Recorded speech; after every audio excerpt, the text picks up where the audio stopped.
Hey, welcome to Willie Farms. If you're a returning viewer, we are glad to have you back. If you're new to this channel, we are glad that you gave us a look.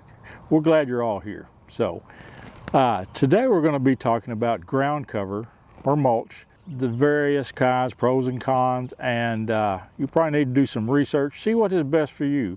But ground cover is important. Bare soil loses moisture quickly and promotes weed growth. So now, as far as ground cover goes, there's a lot of different materials out there you can use. You can use a natural material, you can use a synthetic material like a ground cover, paper. You can use straw or hay, compost. You can use wood chips. You can use grass clippings, leaves. There's a lot of varieties out there that you can use. So you have to kind of look and see what is best for you. Now the weed fabric we've got, the brand name is a DeWitt Sunbelt. I got it in 4-foot widths. It is a polypropylene material. It is woven. And the way you have to cut this, you need to use a torch or some kind of heated knife or something where you can cut through it and it will kind of seal the edges. If you cut it, it will unravel. Now it will let water through. More mulches are going to be used for weed control, moisture control, possibly soil erosion.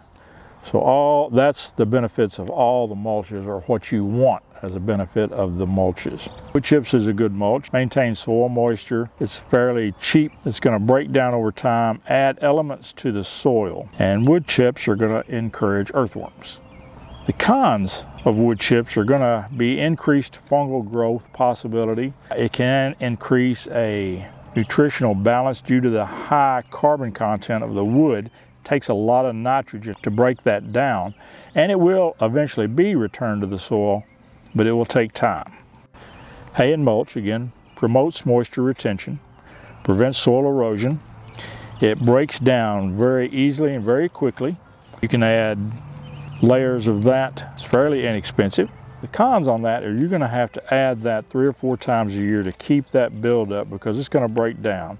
Straw, not so much as hay, can have seeds in that. It also can be treated with an herbicide to keep broadleaf weeds down, which is most garden vegetable plants are broadleaf, so that's not a good thing. And it can contain insecticides which can harm beneficial insects.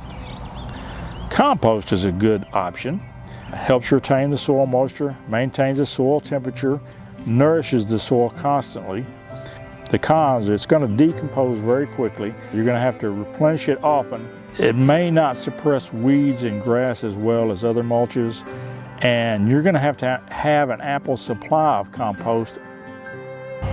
Paper and cardboard.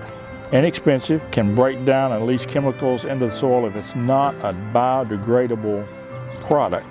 I have used paper before, used it successfully. Got it at a local hardware store. It was about 3 foot wide, ran about 140 foot, cost me about 3.5 cents a square foot or a little less. It lasted the entire season and I was very surprised at that.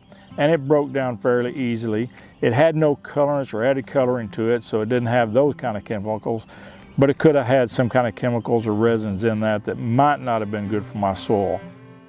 You can use grass clippings, which are just basically free except for your labor. They will feed the soil as they break down. They were going to help retain soil moisture and temperature. They can compact over time. If you're not sure of where those grass clippings came from, it could contain herbicide or insecticides in that. It can contain weed seeds. Leaf litter, again, is free. Helps control weeds, moisture. It breaks down very well, adds nutrients to the soil, but it's only a seasonal product that you can get. So you'll have to add this several times a year. It also can mat down and cause a problem with that. The next option is going to be weed fabric. And there is many different weed fabrics out there, some for garden, some that are made to be covered, some are UV resistant, so you have to do your research on that. A lot of these are very good because you do not have to use any kind of herbicide in your garden to keep weeds down. It blocks the sunlight, keeps weeds from coming through. It helps retain soil moisture and temperature. And most of these fabrics, if you look, are breathable and will let moisture through. The cons of this fabric is it's hard to add natural compost or nutrients to the soil because it's completely covered. And that can be a problem over time. And anytime you cut a hole in this fabric, it's going to let some grass and weeds grow through.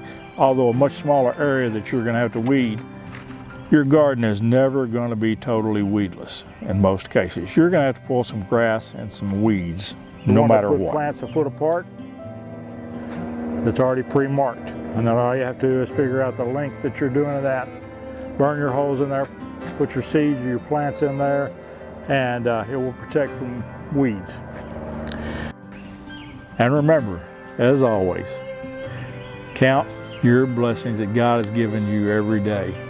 There's a multitude out there, some you won't even be able to recall. So count your blessings every day, and I believe you will find you are blessed well beyond measure. I know that I am. Have a good day from Willie Farms.